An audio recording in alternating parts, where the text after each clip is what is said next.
दोस्तों, जब चाइना और रशिया ने इंडिया से पूछा कि अगले 5 साल में आप अपने पड़ोसी पाकिस्तान को कहां देख रहे हो, तब मोदी जी मुस्कुराए और बोले, जहां हमेशा से रखा है ठीक वहीं, जैसा कि इस फोटो में दिख रहा है। बड़े दुख की बात है दोस्तों कि परसों भारत ने फिर से पाकिस्तान को पेल दिया। अब ये हमारे लिए इतनी आम बात हो चुकी है कि इतनी खुशी मनाने का भी मन नहीं करता है।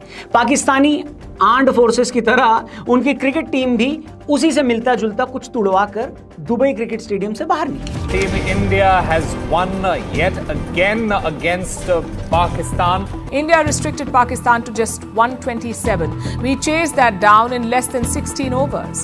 Men in blue scored an emphatic 7-wicket victory is making headlines. वैसे तो इस मैच से पहले बहुत सी बातें हो रही थी, लेकिन अफसोस कि हमेशा की तरह वो बस बातें ही रह गई। मैच तो हमने नहीं देखा, एक बॉल भी नहीं देखी। Thanks to our subscribers and family also, क्योंकि सोशल मीडिया पर एक भी फुटेज या वीडियो मेरी टाइमलाइन पर आई ही नहीं। हाँ, मैच जीतने के बाद बहुत सारी वीडियोस आने लगी, लेकिन मैच के दौरान टोटल बॉयकॉट वाली फील सोशल मीडिया पर एटलीस्ट मेरे टाइमलाइन पे तो दिख रही थी। जलवा है हमारा। मतलब दोस्तों, बंद घड़ी भी दिन में 2 बार सही वक्त दिखा देती है, लेकिन पाकिस्तानी क्रिकेट टीम ने कहीं मुंह दिखाने लायक नहीं छोड़ा। लेकिन जैसे ही जलालत ये काफी नहीं थी कि मैच के बाद इंडियन टीम ने पाकिस्तानी टीम मेंबर से हैंडशेक भी नहीं किया। पूरी दुनिया को पता है कि ये एक हाथ से हाथ मिलाते हैं और दूसरी से जेब काट लेते हैं। ऐसे पॉकेट मारों के साथ कोई क्रिकेट क्यों खेलना चाहेगा बताओ? अभी मैं गाली नहीं दे सकता। ऐसे ही कई सारे मेल्टडाउन हमने सोशल मीडिया पर हमें देखने को मिला। सबसे पहले तो लोगों का ये कहना है कि अच्छा वो ये मैच लाइव चल रहा था, नहीं तो पाकिस्तान की जो आदत है वो इसको भी अपनी विक्ट्री डिक्लेयर कर देता और शाहिद अफरीदी सड़क पर बाइक रैली लेकर निकल पड़ता। वहीं एक दूसरे पाकिस्तानी का कहना था कि भाईजान, इससे बेहतर होता कि इंडिया मैच बॉयकॉट ही कर देता, कम से कम हम मॉरल विक्ट्री तो डिक्लेयर कर सकते थे। एक ने यह लिखा कि अभी 2 बार इंडिया से हम और भिड़ेंगे, जिसका जवाब कुछ ऐसा मिला कि मैं अपने मुंह से जवाब बता भी नहीं सकता, आप खुद ही पढ़ लीजिए। वहीं एक भाई ने तो बड़ी जबरदस्त बात बोल दी। उन्होंने कहा कि ये खिलाड़ियों से रन कन्वर्ट कहां से होंगे जिनको बंदे कन्वर्ट करने की ट्रेनिंग मिली हुई है। पहली दूसरी जॉब तो वही है कि ज़्यादा से ज़्यादा लोगों को ये ढूंढ के हमने ये एक्सप्लेन करना है कि हम जो बिलीव करते हैं वो आपसे बेहतर है। देखा है ना अहमद शहजाद की आपने, वो बाहर निकलते हुए एक वॉक जिसमें दिलशान साथ चल रहा है, उसे कह रहा है कि तुम दोज़ख में जाओगे अगर तुम उस पर नहीं मानोगे जिस पे मैं मानता हूँ। And Sri winning by 7 wickets through the... एक ने तो ये भी लिखा कि इतनी जल्दी तो पाकिस्तान की आर्म्ड फोर्सेस ने अपने एयरबेस नहीं गंवाए थे जितनी तेजी से उनकी टीम ने विकेट गंवा दी। शोएब अख्तर ने बोला कि दुनिया आसमान में क्रिकेट खेल रही है और हम क्लब लेवल की क्रिकेट भी नहीं खेल पा रहे। भाईजान, आप लोग क्रिकेट खेल भी कहां रहे हो? शोएब अख्तर ने यहां तक बोल दिया कि हमारी क्वालिटी ऑफ क्रिकेट बाकियों जैसी नहीं है। मेरा एक ऑब्जेक्शन है कि पहली बात तो क्वालिटी और पाकिस्तान एक सेंटेंस में नहीं रखना चाहिए। इंग्लिश और क्रिकेट दोनों की इंसल्ट होती है भाईजान। Are you comedy me? Well, cricket की बात हो रही है दोस्तों, तो एक ऐसे क्रिकेटर के साथ हमने एक पॉडकास्ट किया है जिसको नेक्स्ट विराट कोहली बोला जाता था। इस क्रिकेटर की कप्तानी में टीम इंडिया ने 2012 में अंडर 19 वर्ल्ड कप भी जीता, लेकिन इसे कभी मेन टीम में मौका ही नहीं मिला और फिर ये क्रिकेटर अमेरिका शिफ्ट हो गया। आप जानते हैं मैं किस क्रिकेटर की बात कर रहा हूं? इस पॉडकास्ट को जरूर देखना, बहुत सारी चीजें आपको सीखने लायक मिलेंगी। डिस्क्रिप्शन और पिन कमेंट में लिंक दिया है। फिलहाल आगे बढ़ते हैं। इंडिया पाकिस्तान के मैच के बाद पाकिस्तान में सबसे ज्यादा बवाल आपको पता है किस मुद्दे पर हो रहा है? कि भारतीय क्रिकेट टीम ने, वहां के खिलाड़ियों ने हमारे खिलाड़ियों से यानी पाकिस्तानियों से हाथ नहीं मिलाया। खबर है कि पीसीबी इसकी शिकायत एसीसी से करने वाली है। वो एशियन क्रिकेट काउंसिल जिसका 80% रेवेन्यू उनके पिताजी के यहां से आता है, यानी भारत से आता है। शोएब अख्तर कहते हैं कि हमने हाथ नहीं मिलाया तो हमें थोड़ी ग्रेस दिखानी चाहिए। मैं पूछता हूं किस लिए और किसको ग्रेस दिखाएं? आपको? आपने कभी क्रिकेट ग्रेसफुली खेला है क्या? पोस्ट मैच प्रेजेंटेशन में हमारे कैप्टन सूर्य कुमार यादव ने पहलगाम हमले के पीड़ितों को यह जीत समर्पित की है। आपके कप्तान में हिम्मत होती तो वो उस प्रेजेंटेशन में आते, तो हमें भी लगता कि हाँ, आप क्रिकेट को क्रिकेट की तरह ही देखते हो, लेकिन वहां से भी वो गायब थे।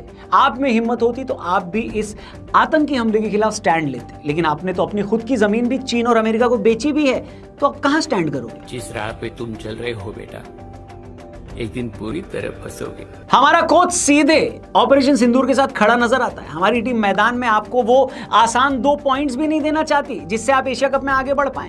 इस बार आपको आपकी ही भाषा में जवाब मिल गया तो आपको ग्रेस याद आने लगा। सबसे बड़ा सवाल दोस्तों ये है कि इनके फॉर्मर सो कॉल्ड लेजेंड्स लोगों को मैच जीतने से ज्यादा खुशी इस बात की हो जाती है कि उनका प्लेयर हिंदुओं की जमीन पर नमाज पढ़कर आ गया। वकार यूनुस की वो बाइट सुनी आपने? दिखाता हूं मैं आपको। जो रिजवान ने की कि फिर उसने माशाल्लाह उसने ग्राउंड में खड़े होकर नमाज पढ़ी, जो कि हिंदुओं के बीच में खड़े होकर, so that was really something very very special for me. मतलब इन्हीं का एक प्लेयर श्रीलंका के फॉर्मर प्लेयर दिलशान को ऑन कैमरा कन्वर्ट करने की भी कोशिश करता है, वो वीडियो भी देखो आप।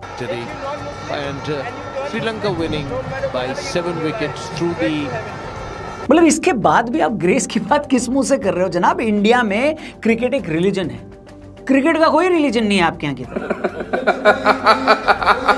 एक ऐसा देश जो भीख के पैसे से पल रहा हो, एक ऐसा देश जहां पर आतंक एक इंडस्ट्री हो, एक ऐसी कंट्री जिसने अपनी देशभक्ति में भी मिलावट घोल रखी हो, वो कंट्री कम से कम हमें तो ज्ञान नहीं दे बॉस। क्या बात है सर, क्या बात है सर। ये हमारा बड़प्पन है कि तुम्हारे साथ एक मैच खेल लिया, खेलना नहीं चाहिए था हमको, बॉयकॉट कर रहे थे हमारा पूरा देश, लेकिन फिर भी खेल लिया। क्यों खेला? क्योंकि हमारे यहाँ कुछ लोग अभी भी क्रिकेट को क्रिकेट की तरह देखते हैं। लेकिन ये एक तरफा कब तक चलेगा? आपकी तो इतनी भी हिम्मत नहीं है कि अपने आर्म्ड फोर्सेस से ये पूछ सको कि जनाब हमारे 11 एयरबेस कैसे तबाह हो गए।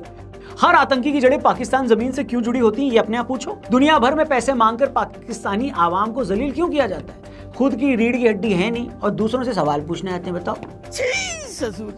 इधर भारत में मैच जीतने के बाद भी ज्यादातर इलाकों में पटाखे नहीं फोड़े गए क्योंकि बहुत सारे लोग इसको बॉयकॉट कर रहे थे। ये एक ऐसा रिएक्शन था जैसे हमारे लिए ये मैच एग्जिस्ट ही नहीं करता है। कई लोग इस मैच के खिलाफ थे, जैसा कि मैंने आपको बताया। उनका कहना था कि जब पानी और खून एक साथ नहीं बह सकता तो हम ऐसे देश के साथ क्रिकेट क्यों खेलें। उनका गुस्सा तो बीसीसीआई और सरकार की तरफ भी था। शायद ही ऐसा कोई मैच हुआ हो जहां भारत और पाकिस्तान एक दूसरे के आमने सामने हो और 50% टिकट की बिक्री न हुई हो।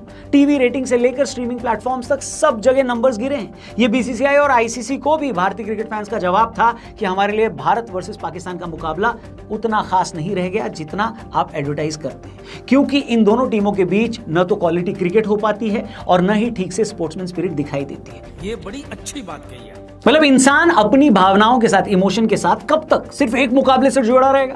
मैं तो बोलता हूं आज इंडिया वर्सेस ऑस्ट्रेलिया एक ज्यादा बेहतर क्वालिटी ऑफ क्रिकेट देता है कि नहीं? कॉम्पिटिटिव होता है, खिलाड़ी खेल भावना के साथ उसमें खेलते हैं, स्पोर्ट्स के हर रंग उसमें नजर आते हैं। लेकिन पाकिस्तान के साथ ऐसा नहीं है। एक स्पोर्ट्स की तरह, अपने देश की तरह पाकिस्तान ने क्रिकेट को भी निराश ही किया है। ऐसे में यह कहना ठीक ही रहेगा कि यह बिना मतलब की भारत वर्सेस पाकिस्तान मुकाबले की हाइप धीरे धीरे ही सही पर वो होती जा रही है। क्या होती जा रही है हाइप, राहुल जी? खत्म।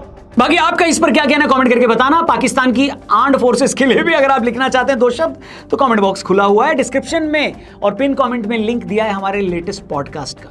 इस पॉडकास्ट में बात हुई है एक ऐसे क्रिकेटर से जो एक टाइम पर इंडिया का बेस्ट बैट्समैन बनते बनते रह गया और एंड में उसे इंडिया ही छोड़ना पड़ा। किसकी बात कर रहा हूं मैं? जानना चाहते हैं तो उस पॉडकास्ट को जरूर देखना, इस चैनल को भी सब्सक्राइब करना। जल्दी मिलते हैं। जय हिंद, वंदे मातरम। 4 साल लगातार मैंने इंडिया की कप्तानी करी, जो मेरी कैप्टनसी में खेले, all of them played for country. लेकिन उस साल मुझे कोई मैचेस ही नहीं मिले यार। आई थिंक काफ़ी प्लेयर्स खेले, 30-40 प्लेयर्स को खेले पूरे सीजन में, but I did not get a single game. Hi guys, this is Unmukt Chand, you can watch me on the Raunak podcast. So आपको लगता है उन्मुक्त की आपके साथ पॉलिटिक्स हुई है? यार अब I saw Virat growing in front of me, right? Because 4 साल पहले उन्होंने वर्ल्ड कप जीता था, and then obviously under 19 world cup से पहले ही मैं जब रणजी ट्रॉफी खेलने लगा था तो I shared the dressing room with him. उन्मुक्त, क्रिकेट में भी रेफरेंस जैसी कोई चीज़ होती है क्या? अगर कोई बड़ा खिलाड़ी आपका दोस्त है, आप कभी उसके साथ खेले हुए हो, आपको जानता है, तो आपको आगे पुश करवा सकता है, टीम में एंट्री दिला सकता है।